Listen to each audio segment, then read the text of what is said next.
the Rockefeller Foundation, as the first incubators of the business idea of Africa GreenCo, who in 2016 allowed us and gave us a grant funding in order to develop what was then a simple 5-page idea into what we believe is a transformative regional model which has been developed in collaboration with ZESCOM and the government of Zambia.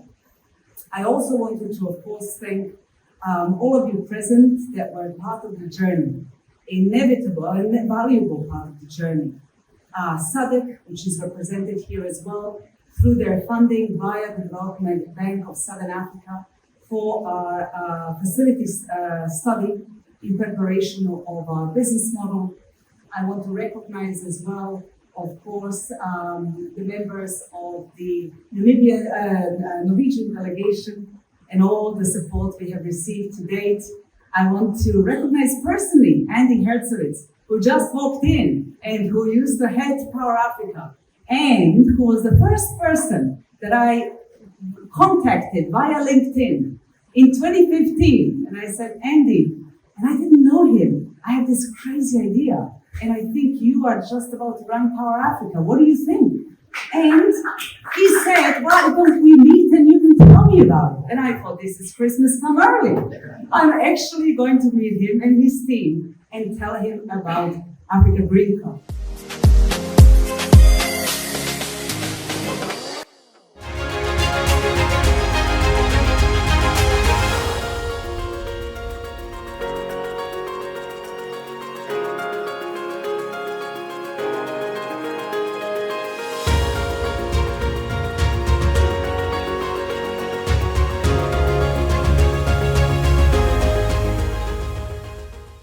GreenCo, the details will be given later, have come to Zimbabwe.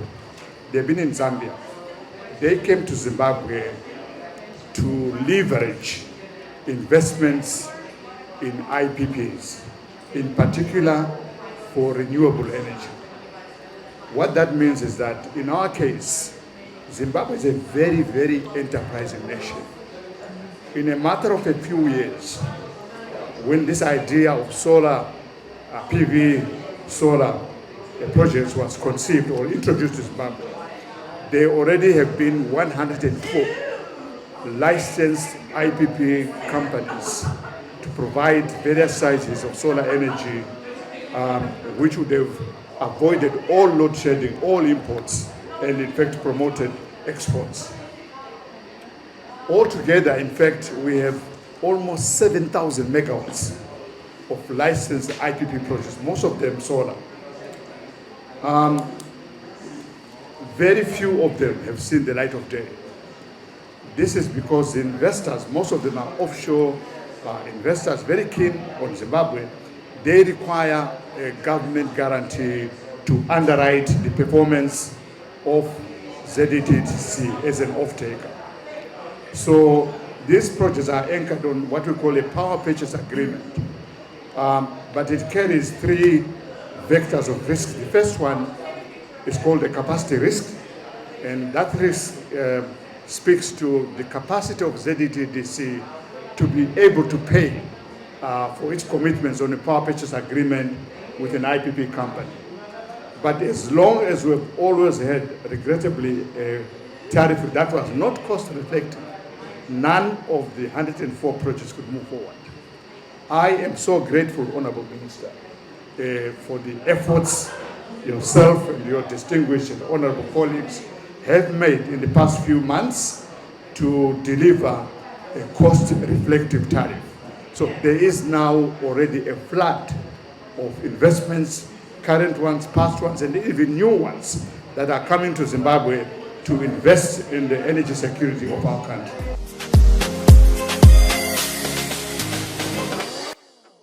I'm delighted to be here today at this milestone meeting. The ability to integrate renewable energy into the systems across SADC requires the ability of the private sector to compensate the utilities for the work that they do on a daily basis, namely the integration of such renewables into the system in the most optimum manner. For that, up until now, the IPPs would generate and they would connect to the grid of a particular country or utility, and the rest is the end.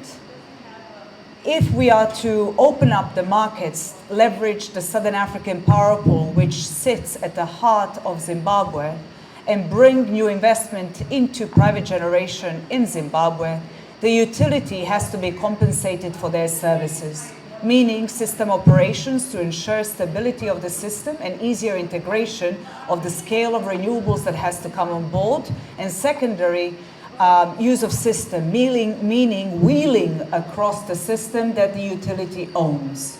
Those are the two agreements, ladies and gentlemen, that we have finalized with ZESA and ZETDC team under the leadership of Dr. Gata, and they, we believe, are going to be exemplary not only for the energy sector in Zimbabwe, but as precedents for the rest of the region in the SADC. Congratulations for this important moment at the Private Infrastructure Development Group. We believe in bringing private sector investment in Zimbabwe. In 2020, we've funded the Bait border post through our debt fund to the tune of 44 million euros from ourselves for what is a very large program. And we've done that through our most commercial part of the group, the one that has private sector investment on top of the investment from the owners and donors that Anna has mentioned before. Last year, we continued investing in Zimbabwe in mobility for Africa, electric vehicles, focused in rural areas, and it gives me great pleasure that tomorrow is the inauguration in our area of the factory, and next week is the inauguration of the training course for Zimbabwean to work in that factory in the supply chain and value chain of the future.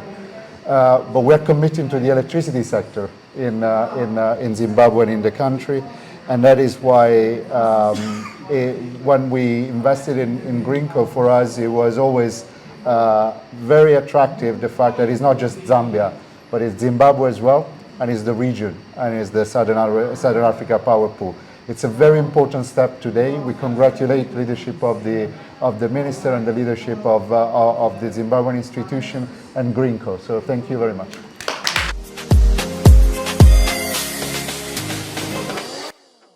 Greetings everyone, my name is Seru Chuma for Financial Insight Zambia here at COP28 in Dubai, UAE. Right now I'm joined by Anna Hajuka, who is the CEO and founder of Africa GreenCo. How are you doing, Anna? Great, thank you very much. So yesterday we had a significant event happen at the Zambia Pavilion, and right now we're at the Zimbabwe Pavilion for another special event. Able to tell us more about that?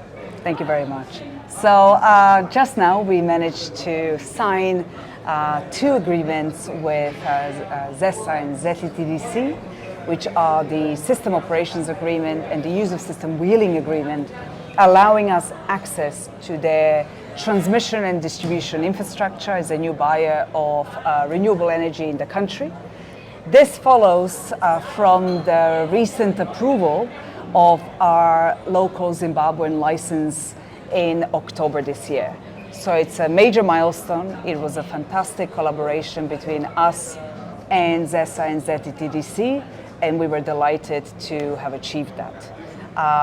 It's the importance of this agreement is the fact that it allows us now to look at signing new generation capacity in Zimbabwe with independent power producers. So if I could draw the parallel between what we did today in the Zimbabwean pavilion with what happened yesterday in the Zambian pavilion, we're a little bit ahead in Zambia, where we signed the similar arrangements with ZESCO in Zambia, which then allowed us to sign our first PPA with Ilute Solar on the back of that agreement, meaning that we, as a new energy sector participant in the SADC region, our entire business model intrinsically relies and is linked to the relationship and our ability to negotiate these agreements with the utilities and to monetize their services, and therefore to compensate them for giving us access to such services.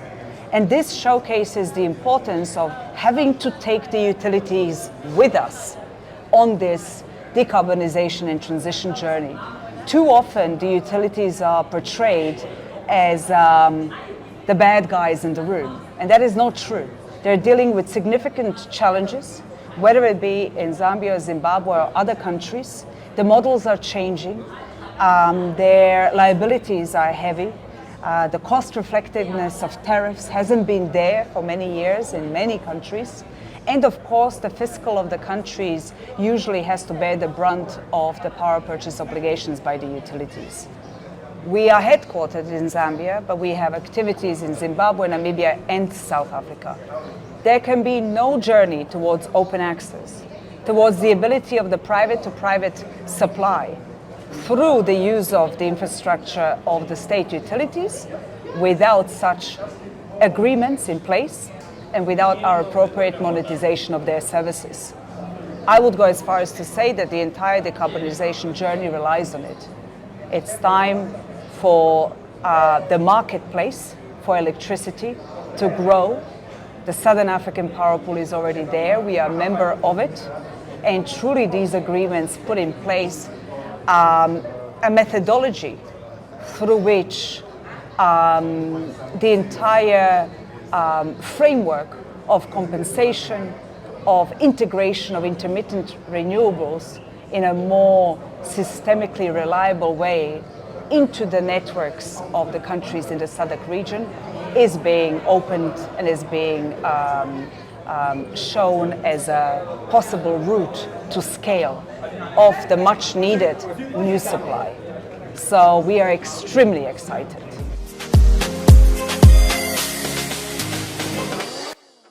Right now, I'm joined by Helen Lubamba, who is the head of corporate and investment banking at Stanbic Bank Zambia, and we have had a significant event today, haven't we, Helen? Yes, we have, and this is a follow-on from what's happening in Zambia.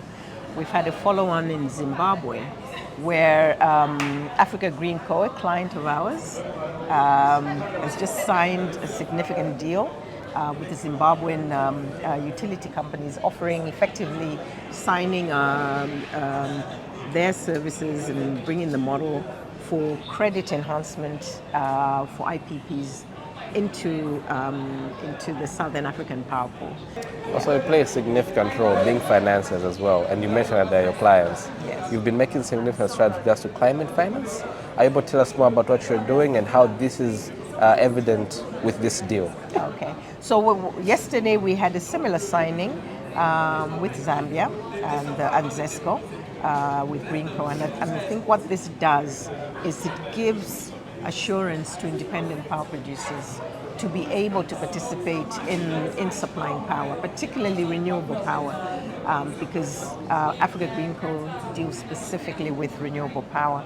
So what this means is then that you don't have to worry about facing the risk of not being paid.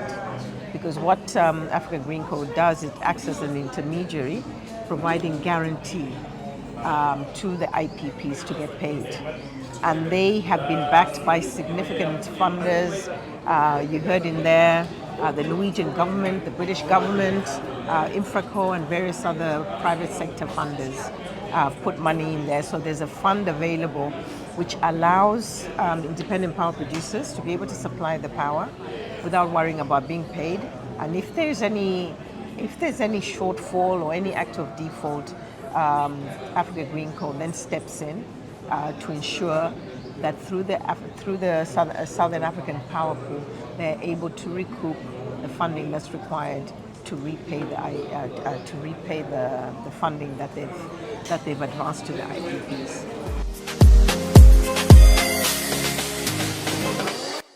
I'm joined by Soren Anderson, who is Deputy CEO of the Investment Fund for Development Countries. How are you doing, Soren? Very good, thank you. How are you? I'm good. So how are you finding the COP so far? Very active, lots of people trying to find ways to work together to make a difference for climate change and the green transition. For me, representing an investment fund that is very engaged on these issues, it's a great opportunity to meet partners and understand the new initiatives that everybody's working on. So. What have been some of your key takeaways from the COP so far? So it's been that here you really have a global turnout at the COP to discuss these issues, and I think a lot of focus on developing countries and the potential for developing countries to realize great benefits from financing of new climate technologies and so on.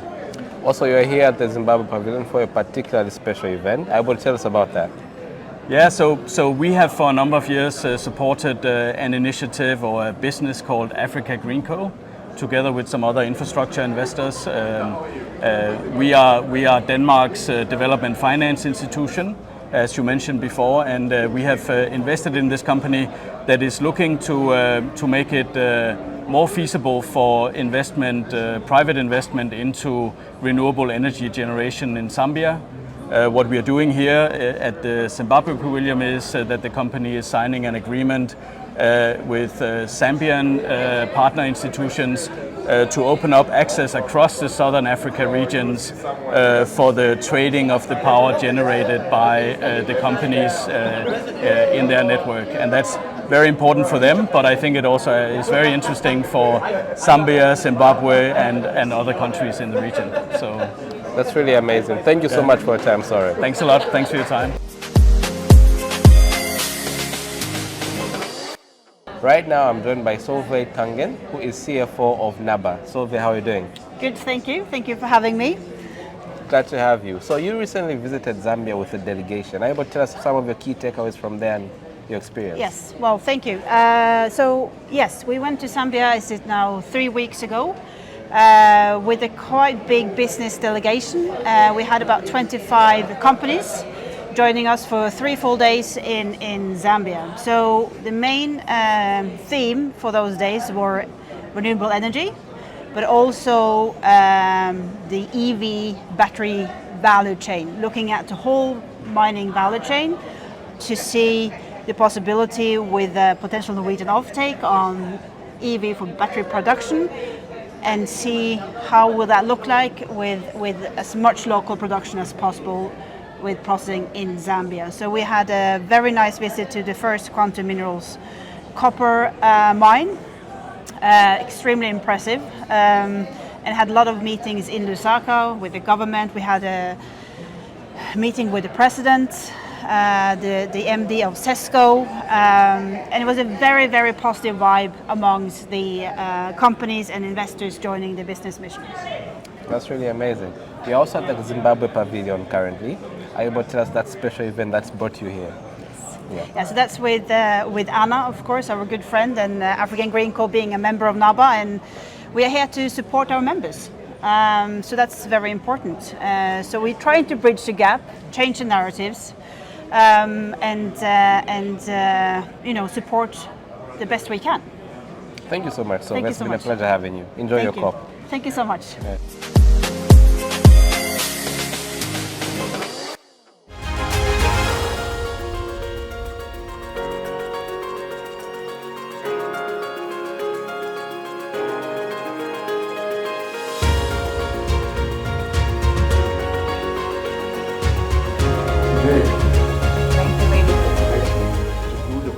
Right now, I am joined by Permanent Secretary of Energy for Zimbabwe, Gloria Magomba. Gloria, how are you doing? I'm well, thank you. Glad to have you. Yes. So you were a witness to a very, very important deal, a tripartite MOU signing between Amir Power, Africa GreenCo, and ZESA. Able to tell us more about that and what that means for Zimbabwe? Thank you. I think the agreement which we just witnessed is one of the 4 agreements which we have signed here at COP since we started last week. The agreement is a culmination of a lot of work which has been done between ZESA and GreenCo as an intermediary, and also Amir Power as an IPP. It is for them to develop a solar plant which will then be built in Zimbabwe, with Amir Power providing some of the, will be the main off-taker, with ZESA then providing the willing agreement and the willing path for the energy. We are happy as Zimbabwe because over the years we have not had a lot of investments in the sector, and some of the issues which had been raised previously was that our utility was not financially credible to anchor some of these projects. The second issue was also that most of these IPPs wanted direct guarantees from government. What we did was to look at our structure, because we do have a lot of mining companies in the country. We have restructured the energy sector such a way that we can have other traders coming into this sector who can anchor projects and provide risk guarantees to IPPs, whilst the large energy users provide the corporate guarantees for the offtake from an intermediary or directly from an IPP. So the program which we witnessed today is one of those where we are now going into implementation of this structure, where the market is not just about the utility on its own, but we have also opened it up to say that if there are other power traders who want to come in, they can work directly with ZESA as the pathway provider from a willing point of view, and then they also identify their own customers who then can be directly paying to this independent power producer or trading that power within the southern. Hi everyone, we are on day 7 at COP28 in Dubai UAE, and we've just witnessed something amazing yet again from Team GreenCo. And with me to tell me a little bit about what was happening at the Zimbabwe Pavilion is none other than the Business Development Manager at GreenCo, Mr. Wezi Gondwe. Wezi, how are you doing? I'm good, Melwa. How are you? I'm okay. You guys have had a very, very busy period. It has been. This has been quite an extraordinary COP, and I believe potentially the largest one to date. So a lot of groundwork, I think, and background work that's come to fruition for GreenCo and others at this event. So we're very happy with what we've achieved and looking forward to implementing going forward. Absolutely. And speaking of achievements, I think this is now day 3 of major signings. Are you able to tell us a little bit about the agreement that you've just signed here at the Zimbabwe Pavilion? Sure. So today we signed a memorandum of understanding between GreenCo and ZESA, the Zimbabwe Electricity holding company, and AMEA Power. And that memorandum of understanding creates a framework for collaborating on developing new generation, renewable energy generation projects in Zimbabwe. As a market that we've recently entered as a licensed entity in that market, and on the bedrock of the grid agreements that we signed earlier in the week here at COP between GreenCo and the Zimbabwe Electricity Transmission and Distribution Corporation, the ground is now set for projects to actually be implemented. And so today we continue our partnership with AMEA Power to pursue projects in Zimbabwe, building on the understanding that we have from other markets in the region. So from here onwards, this is a takeoff phase. From here onwards, it's scaling up, adding capacity, and really now seeing a material addition to the grids in the various markets that we operate. Absolutely. And obviously, as your official media partners, we'll definitely keep tabs and inform our viewers in terms of progress, especially in 2024. On behalf of myself and the Financial Insight team, I'd like to say congratulations for all the agreements, and we wish you well in the coming year as a company GreenCo. Thank you, Mwelwa. Thank you, Financial Insight Zambia. We look forward to continue working with you. It's very important that people see the practical outflow of the work that's done in the background and the signings that happen at events like this. So it's not all talk, things are happening. Thank you. Absolutely. Thank you so much.